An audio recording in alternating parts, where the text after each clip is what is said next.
D'abord, avant de commencer le culte, à souhaiter à toutes les mamans une bonne fête, les mamans belges, puisque les Français, c'est plus tard, je pense. C'est dans 15 jours. Voilà. Mais comme nous ne faisons pas de différence, on souhaitera dans 15 jours bonne fête aux mamans françaises aussi. Et aujourd'hui, nous avons un invité qui vient de loin, il vient du Cantal, nous dit bonjour. Je ne sais pas si vous vous rendez compte. Odile et Jérémy, ils ont fait quelques kilomètres. Hein. Il y a combien de kilomètres pour venir jusqu'ici? 7 ou 800, ça fait merci de ta visite. Jean. Ah ben, heureusement. Non, tu vas être fatigué. Voilà, aujourd'hui, on va traiter d'un sujet ô combien épineux, mais ô combien nécessaire. L'autorité parentale, elle est avant toute chose une autorité protectrice. Amen. C'est de cette manière-là que Jésus, et surtout Dieu, a démontré de quelle manière nous devons éduquer nos enfants. Je rappelle à tous et à toutes, il n'y a pas un écho? Voilà, je vais descendre un peu, que nos enfants ne nous appartiennent absolument pas. Nos enfants, ce n'est pas à nous. Les enfants, c'est un cadeau, nous dit la parole, que Dieu nous fait. Mais un cadeau rempli de responsabilités.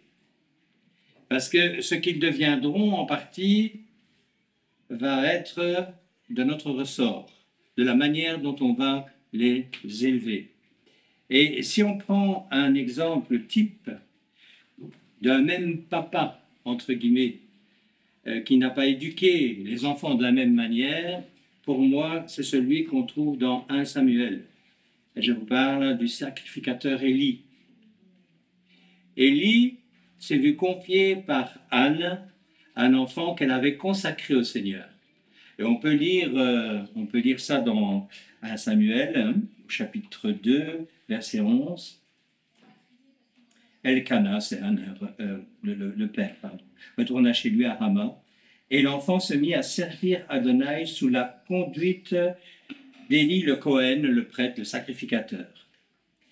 Et au verset 18, Shemuel, donc Samuel, servait en présence d'Adonai, vêtu d'un éphod de lin, alors même qu'il n'était qu'un enfant. Alors même qu'il n'était qu'un enfant. Dès le départ, cet enfant n'a pas fait ce qu'il a voulu. Il a été dirigé par le sacrificateur et lui a montré comment faire pour devenir le Samuel, le grand Samuel que tout le monde connaît dans la parole de Dieu. Mais il y a un paradoxe. Il avait des enfants et ces enfants à lui, catastrophe. On va prendre 1 Samuel, chapitre 2, verset 12. Les fils d'Élie étaient des vauriens, qui n'avaient aucune considération pour Adonai.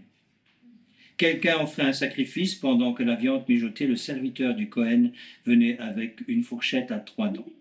En fait, on se rend compte qu'il n'avait aucun respect pour les choses de Dieu. Mais c'est quand même très paradoxal, puisqu'on voit ce même homme éduquer Samuel, et on voit ce même homme ne rien faire avec ses enfants. Ça va loin. On va continuer à Samuel 2, 22, 24. 22 à 24. Lorsqu'Élie fut très âgé, il apprit tout ce que ses fils faisaient à tout Israël, et qu'il couchait avec les femmes qui servaient à la porte de la tente de la rencontre. Il leur demanda: « Pourquoi faites-vous de telles choses? J'entends de mauvais rapports sur vous de tous ces gens. Non, mes fils, je n'entends pas un seul bon rapport du peuple d'Adonai. » Attention, hein, tu peux pas, hein. Attention, tu peux pas faire ça, hein. Je suis pas content, hein, j'entends dire des choses sur vous, mais vous êtes mes fils. Le vrai problème, il est là. Il faisait une différence entre ses fils naturels et ses fils spirituels. En tout cas, son fils spirituel qui était Samuel. On voit la différence très fortement. Et si vous lisez un Samuel, vous voyez qu'avec avec Samuel. Élie était correct. Et il a amené Samuel à devenir un serviteur de Dieu. Par contre, avec ses enfants, c'est une catastrophe. Écoutez bien. 1 Samuel 2, verset 29.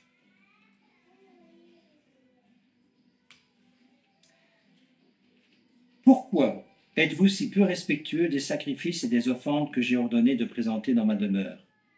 Pourquoi, c'est Dieu qui parle, honores-tu tes fils plus que moi, en vous engraissant avec la meilleure partie de toutes les offrandes d'Israël, mon peuple? Ça va jusque-là. Les gars, ils n'hésitent pas un seul instant. Ils se servent dans le ministère. Essayez de comprendre un peu plus loin. Là, ici, nous, on ne partage plus ces offrandes-là. Mais parce qu'ils avaient des dons, Samuel a lâché les brides. Faites ce que vous voulez. De temps en temps, il leur dit, « Oh, les enfants !» Mais les enfants, le père n'a aucune espèce d'autorité parentale. Il n'est pas considéré comme étant un papa. Il est considéré comme étant un gentil papa. Mais le problème, c'est pas ce que Dieu nous demande d'être. Allez voir après. Je continue. On prend 1 Samuel 3, versets 13 à 14. Dieu est très fâché. Et il dit, « Je lui ai dit que j'exécuterai le jugement contre sa famille, jamais à cause de son iniquité, car il n'a pas repris ses fils. » C'est un péché. Même s'il savait qu'ils avaient attiré une malédiction sur eux. C'est pourquoi j'ai juré à la famille d'Élie que l'iniquité de la famille d'Élie ne serait jamais expiée par un sacrifice ou par une offrande. C'est terrible ce que tu viens de vous lire là maintenant. Il y a quelque chose qui a été décidé par Dieu et il ne reviendra pas en arrière, il ne va pas changer d'avis. Et on va le voir tout de suite. Verset 18. Il sait, dit, que Dieu parle à Samuel. Et il lui dit, tu vas me dire tout ce que Dieu t'a dit. Et Samuel prend son courage à les mains et il lui dit. Alors, Shemuel, donc Samuel, lui rapporta toutes les paroles, il ne cacha rien. Et il y répondit, c'est Adonai, qu'il fasse ce qui lui semble bon. Le gars, quelque part, il est vraiment en dehors du coup. Voilà, que Dieu fasse ce qu'il veut. J'ai mal éduqué mes gosses font n'importe quoi, je vous rappelle ce qu'ils faisaient, c'est pas n'importe quoi, c'est ce qu'ils faisaient. Mais bon, Dieu fera comme il voudra. Et vous savez ce qui s'est passé?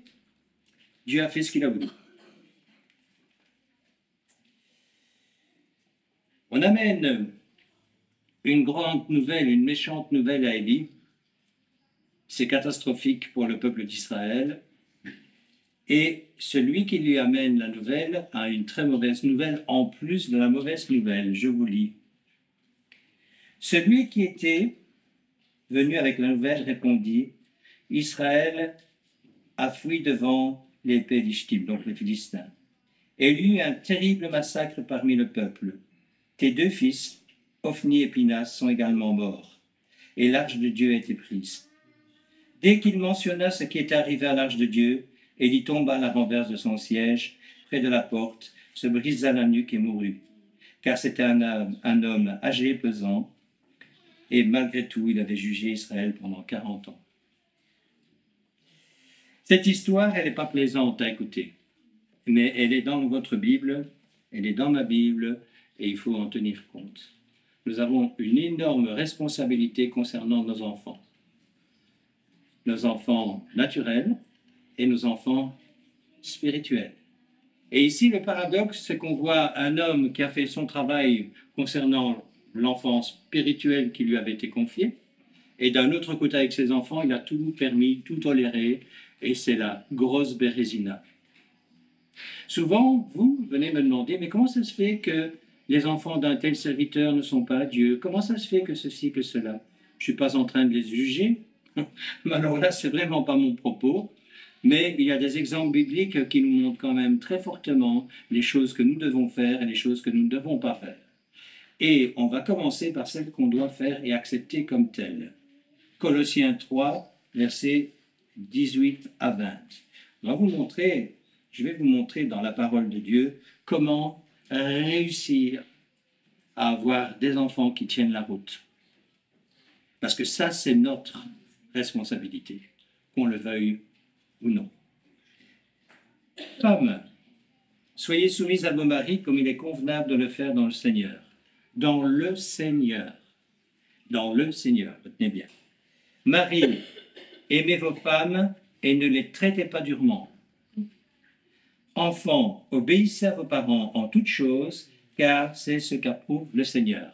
Ça, c'est le modèle parental biblique. Tu peux m'en chercher d'autres, il y en a plein dans ce monde. Il y a des super spécialistes, j'ai déjà tout entendu, j'ai déjà tout vu. Mais ça, c'est ce qui nous permet d'avoir un jour, quand nous le retrouverons, une couronne à lui remettre. Parce que vous savez, c'est bien le service dans l'Église, c'est bien. Alléluia. On sait qu'on est appelé à servir. Mais le premier service, c'est le service qu'on doit accomplir dans la famille. C'est le premier service. Si tu ne le fais pas convenablement, tout le reste, à la limite. Le service, ce n'est pas pour se faire du bien dans l'Église. Le service, c'est pour faire du bien. Mais avant de faire du bien dans l'Église, il faut faire du bien dans la famille. Amen. Philippe a dit quelque chose d'extrêmement important dans son enseignement. Il a dit quelque chose qui est une réalité. Ce que les pères et les mères disent, c'est une chose. Mais l'important, c'est ce qu'ils font. Parce que c'est ce que les enfants vont retenir, pas ce qu'ils disent. Moi, je ne lui en veux pas. Il ne connaissait pas le Seigneur, mais mon père me disait avec la cigarette à la bouche que je ne devais pas fumer. Je vous assure que la crédibilité... Si un père dit à son enfant, tu vas aimer ta femme et qu'il n'aime pas sa femme,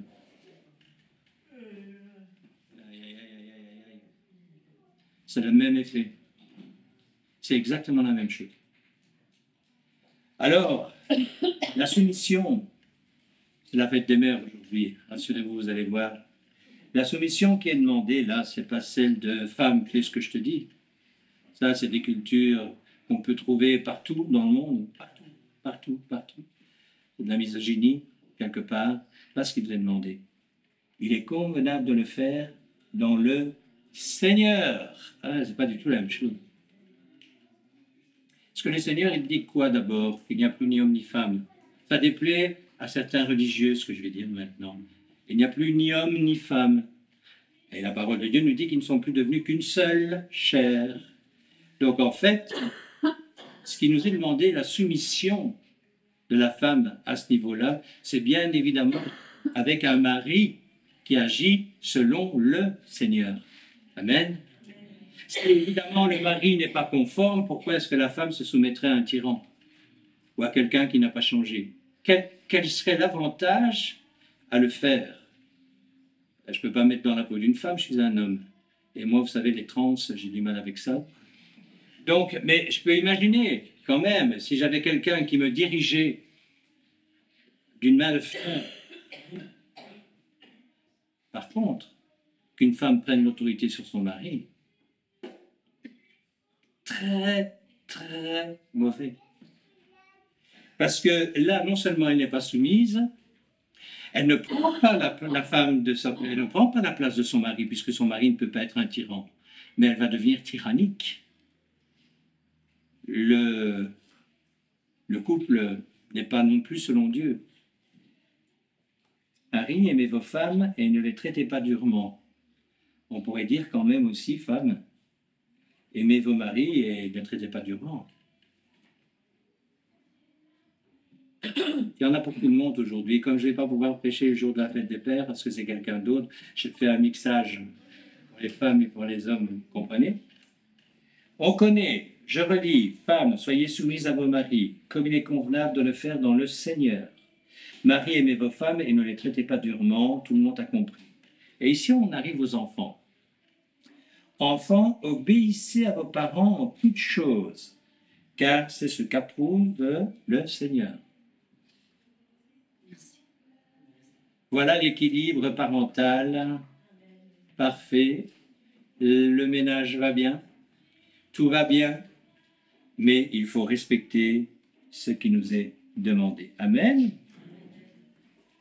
Pas toujours simple, hein, je sais. Croyez-moi, je sais. Éphésiens 6, verset 1, 4. On va continuer l'éducation parentale. C'est bien. Éphésiens 6, versets 1 à 4. Écoutez les ados. Enfants, c'est votre devoir, en union avec le Seigneur, d'obéir à vos parents, car cela est juste. Amour, justice, juste. Honore ton père et ta mère. C'est le premier commandement qui comprend une promesse, afin que tu sois heureux et que tu vives longtemps sur la terre. Amen. Et oui, maintenant, de nouveau un rappel pour les pères. Pères, n'irritez pas vos enfants, afin qu'ils n'aient pas de ressentiment, mais élevez-les en usant d'une discipline et d'une instruction selon le Seigneur. Voilà ce qu'est l'autorité parentale. Quand j'entends parfois certains d'entre vous qui me disent « mais on a toujours fait comme ça chez nous », je vous dis « chez vous, c'est où ?» Est-ce que vous êtes dans le royaume des cieux ou vous n'êtes pas encore passé de l'autre côté? Parce que dans le royaume des cieux, ça c'est la seule méthode d'éducation qui nous est donnée. Bon, je vais rentrer dans les détails. Mais c'est la base. Parce que si on n'est pas capable de comprendre ça, et si on veut servir, le service ne servira qu'à se servir personnellement. Les dons nous feront plaisir, on va s'en donner à cœur joie. Ce n'est pas de ça qu'il s'agit. Il faut d'abord que dans la famille, ce qui est mis en place par le Seigneur soit une réalité. Amen. Il y a un livre qui parle de ça extrêmement bien, suite les Proverbes. On va y aller d'ailleurs tout de suite. On va prendre Proverbe 1, et je vais vous lire du verset 1 au verset 9. Vous savez, frères et sœurs, vraiment, notre responsabilité d'éduquer nos enfants dans les voies du Seigneur, surtout dans les temps dans lesquels on vit, afin d'abord qu'ils soient une bénédiction pour nous, personnellement, et pour ceux qui sont autour de nous. Proverbe de Shlomo, donc Salomon, fils de David, roi d'Israël. Pour apprendre la sagesse et la discipline, pour comprendre les paroles qui expriment une profonde perspicacité, pour obtenir une vie disciplinée avec intelligence, pour faire ce qui est droit, juste et honnête, pour donner la prudence à ceux qui ne réfléchissent pas. La connaissance et un bon jugement à une jeune personne. Celui qui est déjà sage entendra et apprendra plus encore. Celui qui comprend déjà obtiendra la capacité de bien conseiller. Il comprendra les proverbes, les expressions cachées, les dictons et les énigmes des sages. La crainte d'Adonai est le commencement de la connaissance, mais les sots méprisent la sagesse et la discipline. Mon fils, prête attention à la discipline que t'impose ton père. Et là, vous allez voir, les dames, et pour tous ceux qui ne sont pas d'accord avec ça, que les femmes ont réellement une mission particulière, laquelle? Et ne délaisse pas l'enseignement de ta mère. Les femmes enseignent dans la parole de Dieu. Elles enseignent tout le temps. Tout le temps. On verra là-dessus plus tard. Ils seront une guirlande pour orner ta tête et une médaille d'honneur autour de ton cou. Quel texte? Rien à ajouter? On nous explique pourquoi fonctionner de cette manière. Et si on ne le fait pas, on va revenir d'ailleurs dans les textes des choses qui sont très précises. Tu fais ceci à cela qui va arriver, tu fais ceci à ceci qui va arriver, et tu fais pas cela et à cela qui va arriver.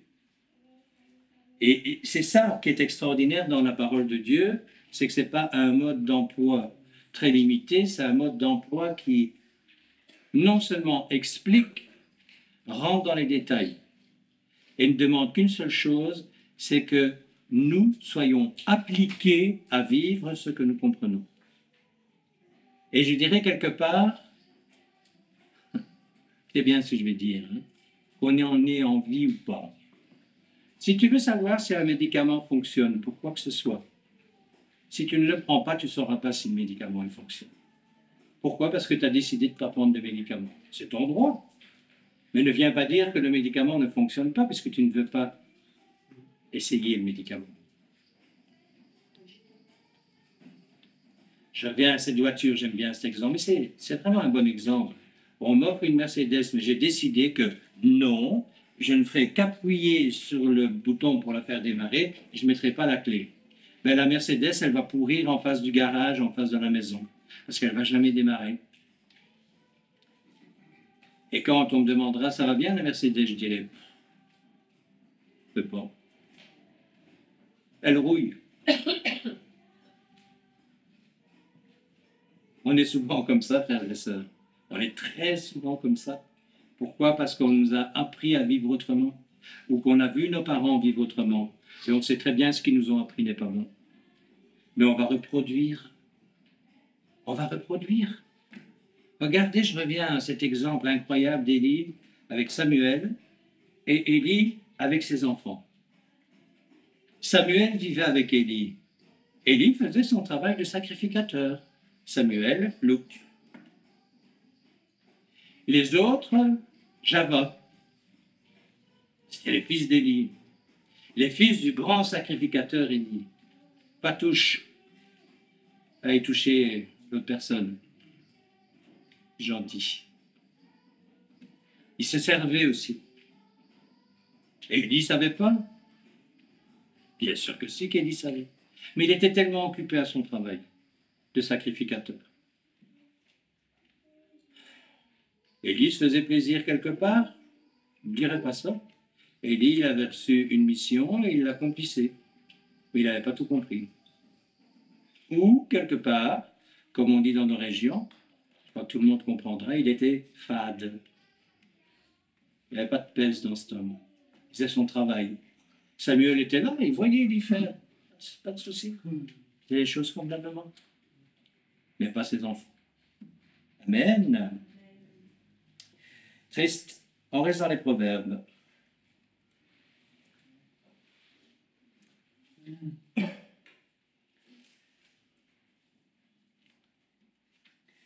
Alors, nous allons dans Proverbe 15.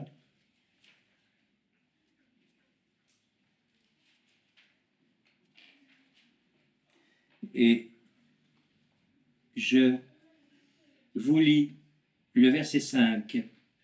Mais dans le cas d'Élie, il n'y a pas qu'Élie qui était responsable. Il y avait les enfants aussi.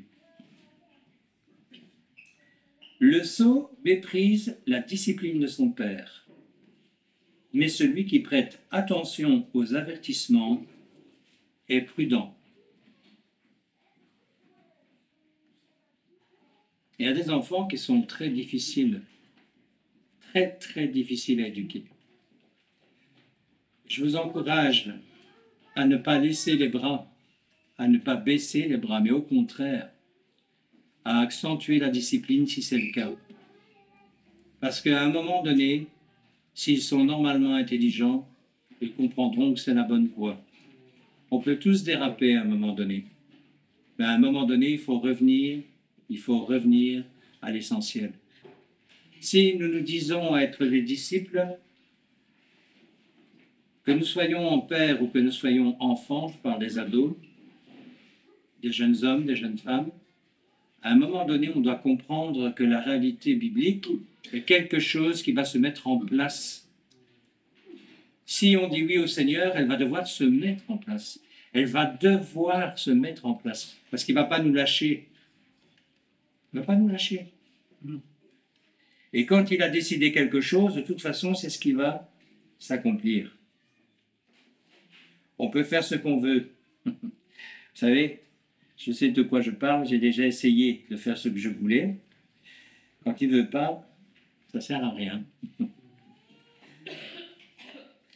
On va prendre Proverbe 10, verset 17. Une responsabilité que nous avons, c'est de démontrer à nos enfants ce que nous sommes réellement quand nous vivons la difficulté.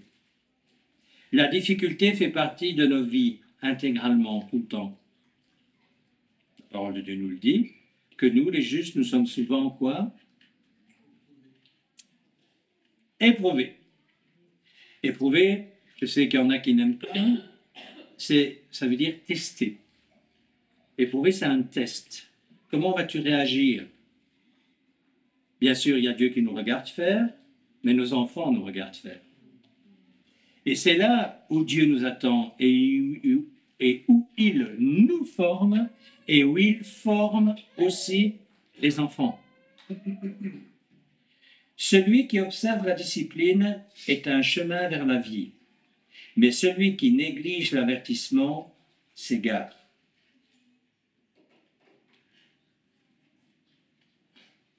La discipline, elle nous sert dans les difficultés. La discipline, si nous ne l'avons pas dans les difficultés, elle nous amène à quoi? Au relâchement, à la fatigue émotionnelle, à toutes ces choses qui peuvent même nous amener vers beaucoup plus loin. Moi, j'ai eu l'occasion d'entendre quelqu'un qui était, comment on appelle, suicidaire. C'est terrible parce que quand tu leur parles à ces gens-là, c'est la solution. Il n'y a pas d'autre solution. Pourquoi? Ils sont passés par toutes des difficultés qui les ont amenés bien évidemment à la dépression. La dépression amène à un découragement total. Qu'est-ce que c'est quelqu'un de dépressif? C'est quelqu'un qui ne sait plus réagir. C'est quelqu'un qui sait, mais il ne sait plus réagir. Et quand ça dure, ça perdure, à un moment donné, la solution, c'est d'en finir d'une manière ou d'une autre. Alors, pour les moins courageux, ça va être l'alcoolisme, la drogue, tout ce qui peut compenser, ils vont chercher une compensation. Et si cette compensation ne suffit pas, la corde est la solution, la corde ou un autre moyen. Attention à nos voix. On va prendre un autre texte qu'on trouve toujours dans les Proverbes. Proverbe 14, verset 1. Là, je vous ai dit, c'était la fête des mamans aujourd'hui, donc on va parler des mamans. Toute femme sage bâtit sa maison, mais une sotte la détruit de ses propres mains. Pas l'homme, là, on ne parle pas de l'homme, on parle de la femme. Une femme a autant de responsabilités dans la famille que son mari. Parce que souvent, les femmes, c'est l'homme qui fait mal. S'il y a ça qui est arrivé, c'est à cause de l'homme. Parce que l'homme aurait dû faire quelque chose. Il aurait dû prévoir. Mais ce texte-là, alors je ne vous raconte pas Proverbe 31, on ne le lira pas aujourd'hui, mais là encore, la parole de Dieu nous montre ce que Dieu attend des femmes.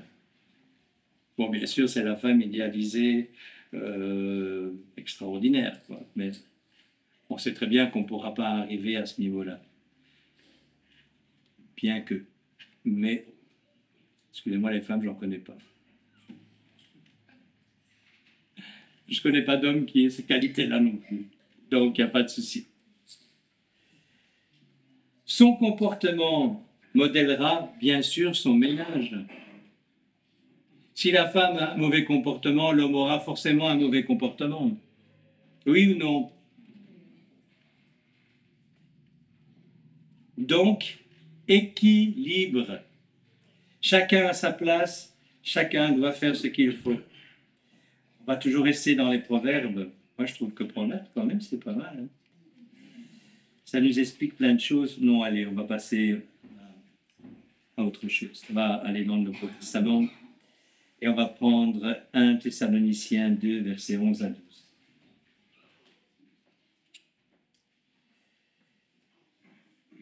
Les versets que je vais lire décrivent l'attention personnelle d'un père naturel et spirituel. Parce que souvent, notre mission, elle doit être des deux côtés. Écoutez, car vous le savez. Donc, je relis 1 Thessaloniciens 2, versets 11 et 12. Car vous le savez, comme un père exhorte ses propres enfants, nous avons encouragé et réconforté chacun de vous, et nous vous avons conjuré de vivre une vie digne de Dieu qui vous appelle à son royaume et à sa gloire. On voit Paul, qui est un papa spirituel, aimer ses enfants. Il les aime, mais il les amène dans la droiture et dans la vérité. En fait, souvent, on m'a dit, mais Paul devait être quelqu'un d'extrêmement désagréable à vivre. Moi, je ne pense pas du tout qu'il était désagréable à vivre. C'était quelqu'un qui s'était autodiscipliné, qui était discipliné et qui avait le droit de demander à ceux qui étaient autour de lui d'être disciplinés. Quelqu'un qui n'est pas discipliné, frères et sœurs, ce que je vous dis aujourd'hui, c'est important.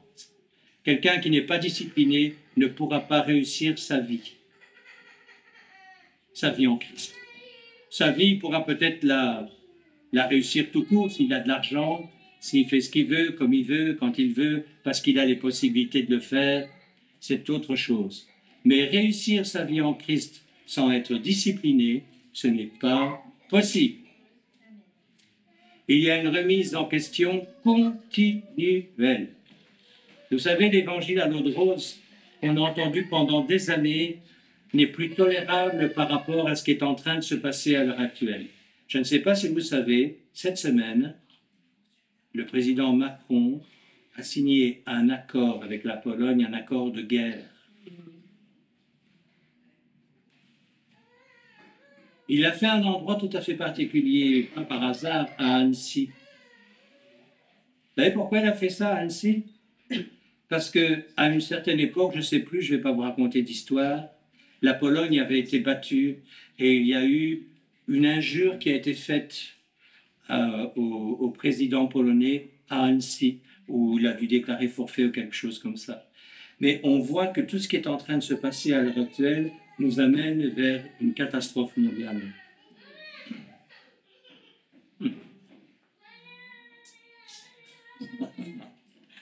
Bon.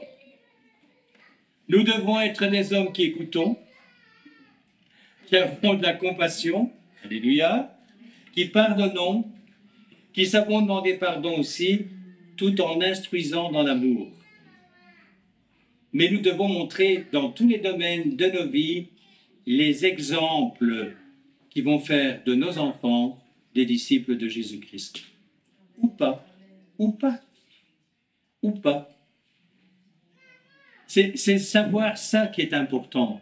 Si j'agis de telle manière, il y aura ça comme réaction, il y aura ça comme finalisation de mon éducation, et j'ai des choix à faire.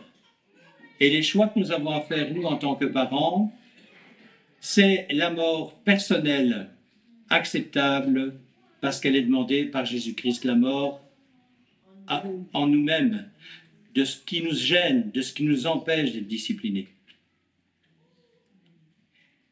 Paul était quelqu'un qui savait montrer l'exemple. C'est pour ça qu'il se permet de dire ça à ceux qu'il aime. Ce qu'il aime, les Thessaloniciens. Il les aime vraiment.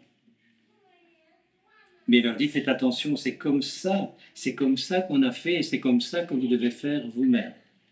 Amen. On continue, on va dans le livre de 1 Pierre, chapitre 1, 22-25.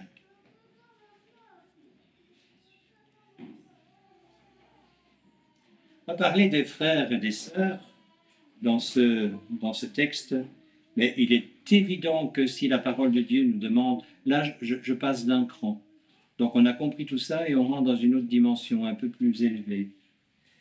Étant purifiés en obéissant à la vérité, afin que votre amour pour vos frères soit sincère. Aimez-vous les uns les autres ardemment de tout votre cœur. Vous êtes nés de nouveau, non d'une semence corruptible, mais d'une semence incorruptible, au travers de la parole de Dieu, vivante et permanente. Car toute l'humanité est comme l'herbe, toute sa gloire est comme une fleur sauvage. L'herbe ne se dessèche et la fleur tombe. Mais la parole d'Adonai durera jamais.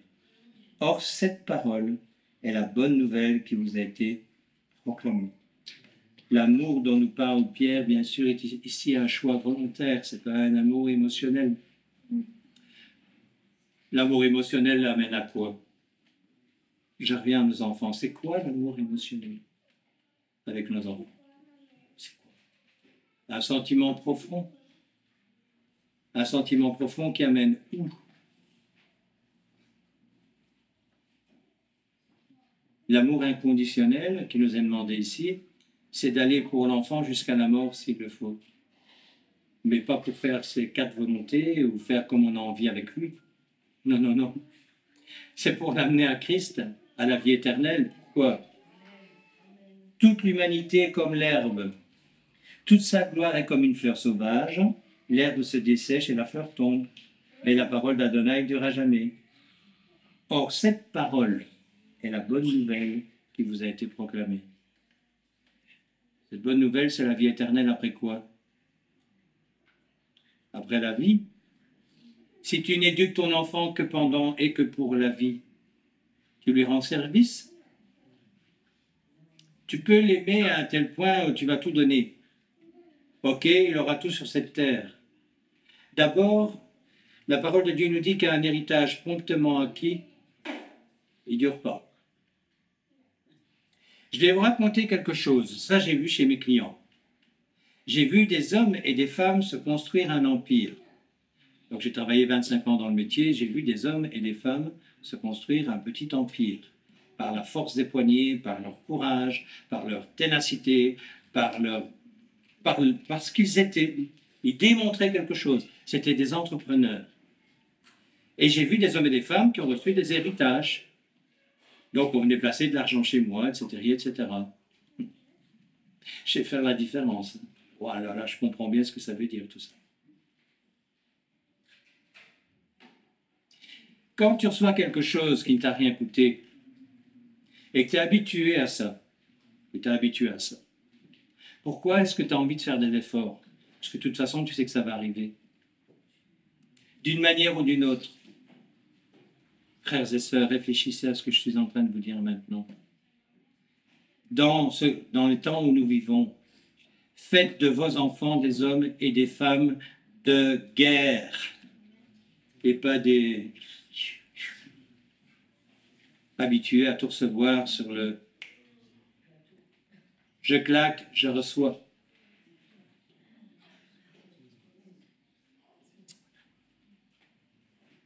Parce que nous sommes sauvés, parce que nous avons la connaissance, nous avons la capacité d'élever nos enfants comme il nous est demandé. Mais ça demande des efforts constamment. Et les résultats, frères et sœurs, on les connaîtra un jour. Et ils seront bons, ou moins bons, ou pas bons. Et on n'aura rien à dire au Seigneur, parce qu'il nous dira, connaissez la parole. Tu savais ce qu'il fallait faire, mais tu es resté têtu. Il y a un jour quelqu'un qui me posait une question très, très intelligente. Il m'a regardé dans les yeux, il m'a dit, quelle est la différence entre un orgueilleux et un têtu? C'était pas n'importe qui. C'était un homme de Dieu qui était beaucoup plus âgé que moi et qui avait beaucoup plus vécu que moi. J'ai réfléchi, j'ai dit, c'est une question piège. Et il attendait ma réponse. Je dis, un têtu, c'est quelqu'un qui va jamais lâcher prise, qui a décidé que c'était comme ça que ça allait marcher. Et voilà, il a décidé qu'envers et contre tout, il allait garder la méthode qu'il avait mise en place pour quoi que ce soit, ou sa vision. des choses. J'ai décidé que c'était comme ça, c'est pas comme ça. Il me dit, ouais, c'est une bonne définition. Il me dit, un orgueilleux.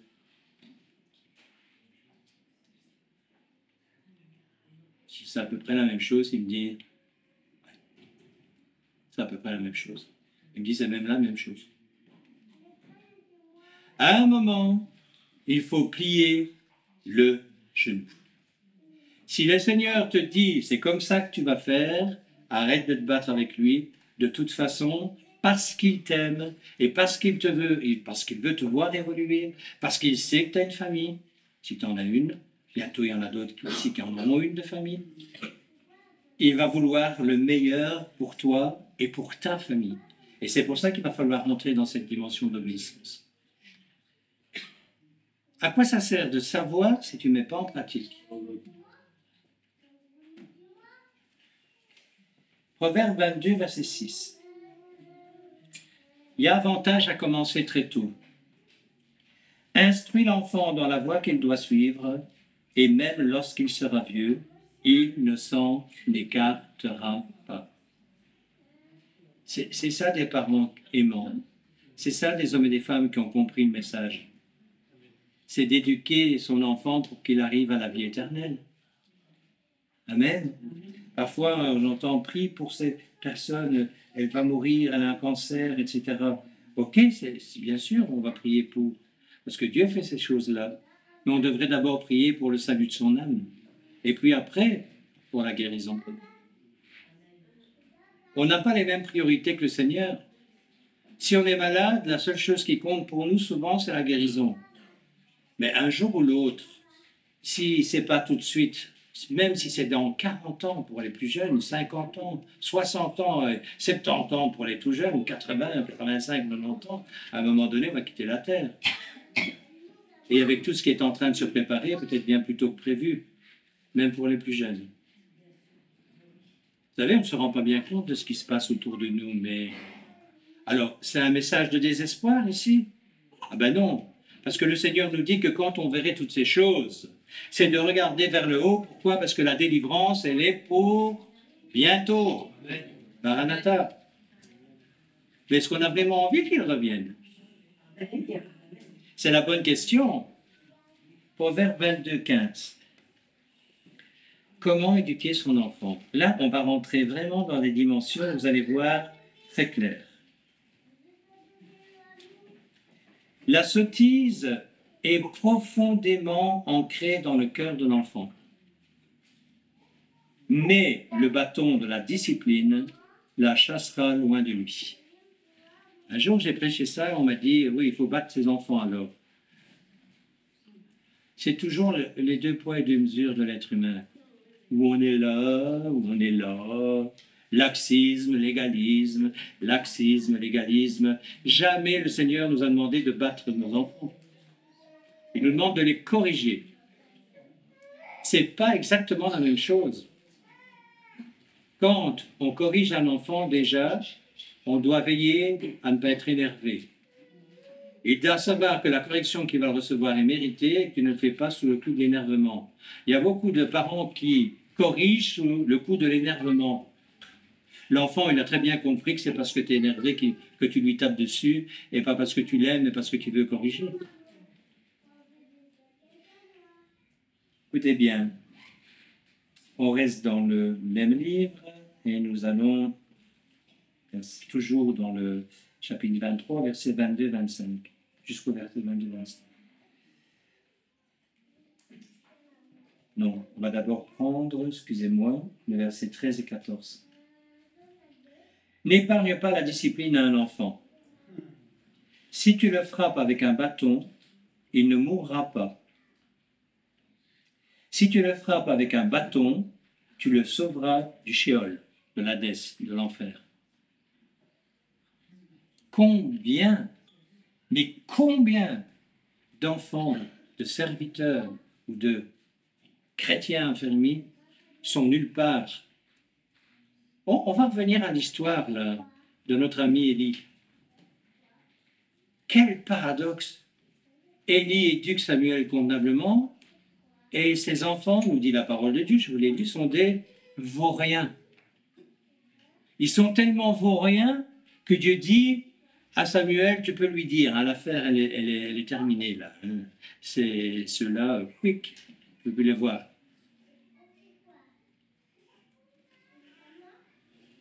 Deux poids, deux mesures, hein. C'est quelque chose quand même, non? Ça vous effraie pas, vous? Moi, quand j'ai relu ça, parce que je connaissais l'histoire, bien sûr, j'ai dit, mais comment c'est possible? Comment c'est possible? Mais je sais comment c'est possible. Mettre ses enfants au-dessus de tout émotionnellement. Donc, Dieu n'est pas premier dans ta vie. Non, non, non, non, non, non. C'est tes enfants. Donc, comme ils sont au-dessus de tout, ben, tout est permis. Tout est permis. Oh, si t'ennuie, quand même, tu vas intervenir, mais faut vraiment qu'il t'ennuie. Et d'un autre côté, parce qu'il avait un travail, qu'il connaissait Dieu, et que parce que ben là, il était quand même, c'était son travail obligé de faire les choses convenablement, il s'est appliqué à éduquer convenablement Samuel. Vous ne trouvez pas ça triste et dommage? Moi, quelle triste histoire, mais quelle triste histoire.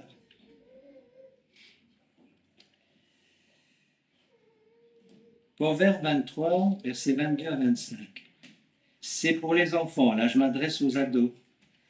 Écoute ton père qui t'a donné la vie, et ne méprise pas ta mère lorsqu'elle vieillit. Achète la vérité, ne la vends pas, et aussi la sagesse, la discipline et le discernement. Tout le temps les mêmes choses qui reviennent. Tout le temps, tout le temps, tout le temps. Le père de l'homme juste sera rempli de joie. Oui, celui dont le fils est sage trouvera sa joie en lui. Que ton père et ta mère soient donc dans la joie, que celle qui t'a donné naissance se réjouisse. C'est gai d'avoir des enfants qui marchent avec le Seigneur, oui ou non? Oh. Là, tu te dis, j'ai quand même œuvré convenablement. C'est vraiment une récompense de voir ses enfants servir. Il y a des parents aussi, je sais, donc, qui voient les enfants, et des enfants qui servent. Quelque part, la sauce, la mayonnaise a pris dans certaines familles. Ça a fonctionné. Et Dieu montre que ça fonctionne. Mais nous avons notre responsabilité. Je termine. Bientôt. On va encore rester dans le livre des Proverbes, 29, 15, non, chapitre 29, versets 15 et 17. Je reviens sur ce qui ne plaît pas, frères et sœurs, il n'y a rien à faire, il faut que je revienne dessus. Le bâton et la réprimande donnent la sagesse, mais un enfant livré à lui-même amène la honte sur sa mère. Discipline ton fils, et il te donnera du repos. Oui, il fera tes délices. Plus clair que ça, je ne sais pas être. La parole de Dieu est très claire. Et vous savez, je vais vous dire quelque chose. On peut me raconter ce qu'on veut, c'est elle qui a raison. Moi, je sais que c'est elle qui a raison. Je voudrais vous lire un autre texte avant de terminer cette prédication, mais ma vue n'est pas bonne du tout. Ah, ça y est, j'ai trouvé. Écoutez les pères, je vais vous lire quelque chose. On va prendre le livre de Job.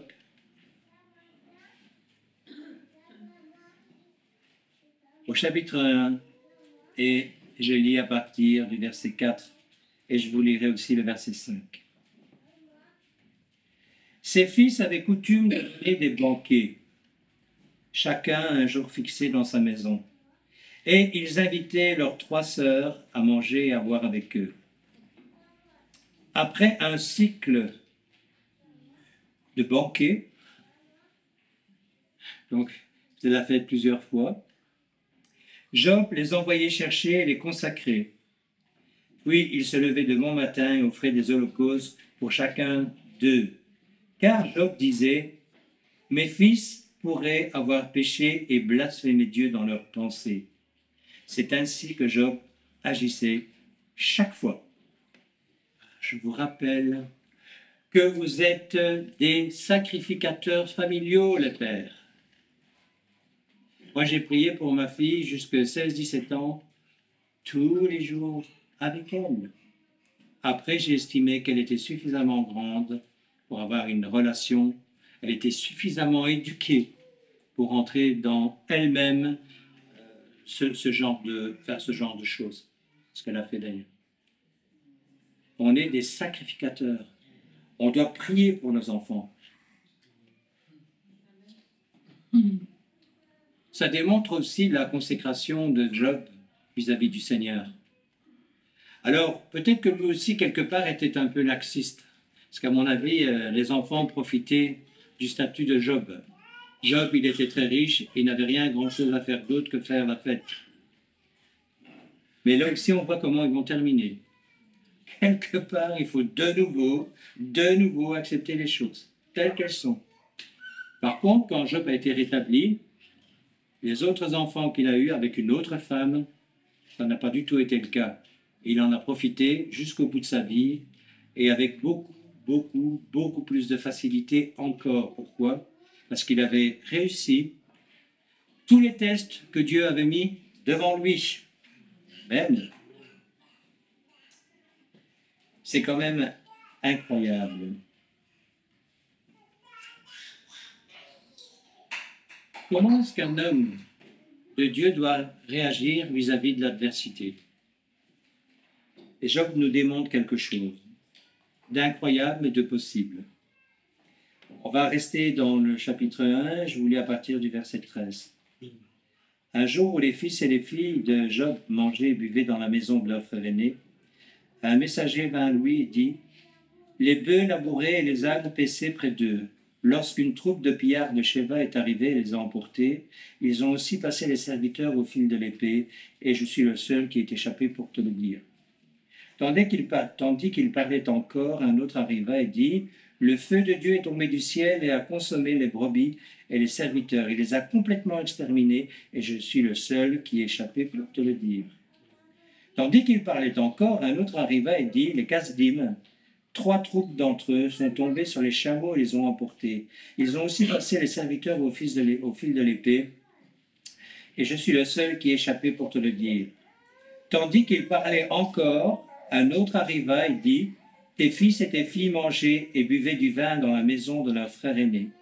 Lorsque soudain un vent fort s'est mis à souffler du désert, il a frappé les 4 coins de la maison, et elle est tombée sur les jeunes gens, ils sont morts, et je suis le seul qui est échappé pour te le dire. » Job se leva, déchira son manteau, se rasa la tête, tomba sur le sol et adora.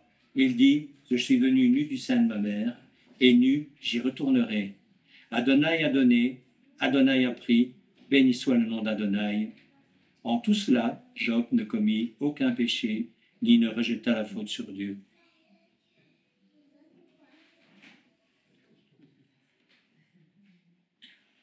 Ouais, c'est un homme de Dieu. Heureusement, ça arrive très rarement, ce genre de choses. Mais il est quand même un exemple type d'un homme qui a compris qu'il était ici-bas pour pas très longtemps, que Dieu faisait ce qu'il voulait, comme il voulait, qu'il ne nous demandait pas notre avis.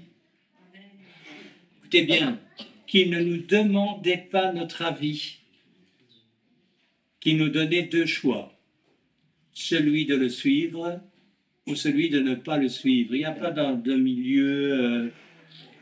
Et alors, frères et sœurs, 2 choses. La première, le bras de fer avec Dieu. Faites attention, vous allez avoir le bras cassé très vite. D'accord? Et je boude et je fais ce que je veux jusqu'au moment où toi tu plies les genoux.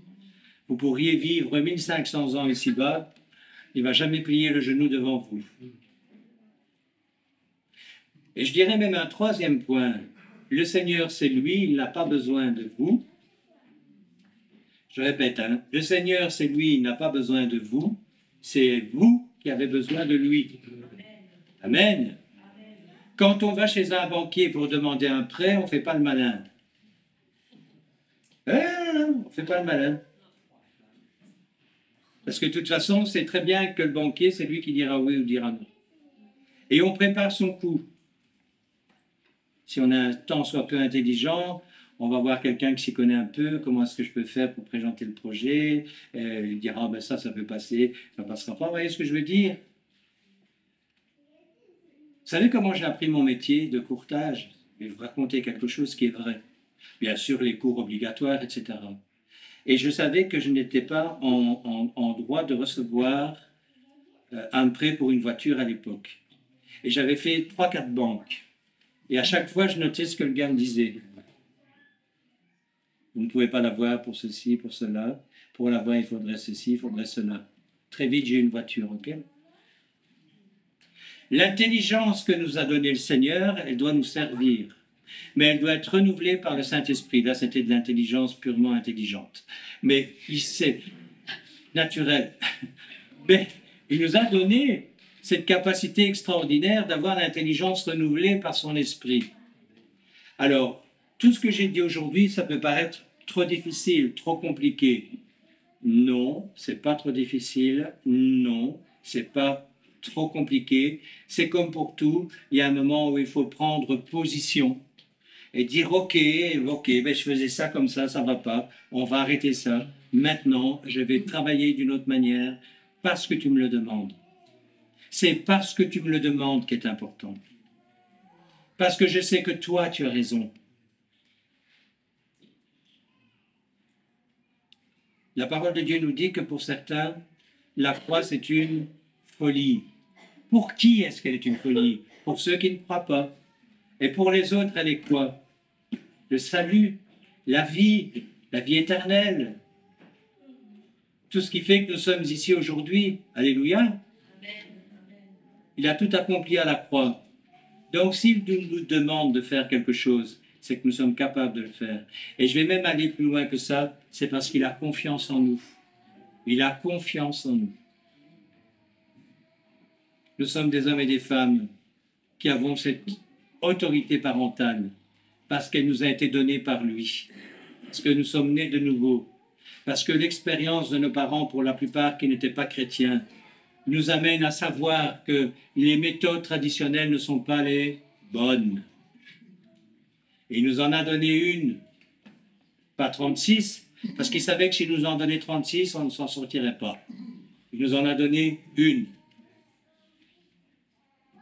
Lisez les proverbes, réécoutez le message, et vous allez voir que si vous travaillez un petit peu au niveau de recherche dans vos concordances bibliques et autres, vous allez avoir encore plus de détails.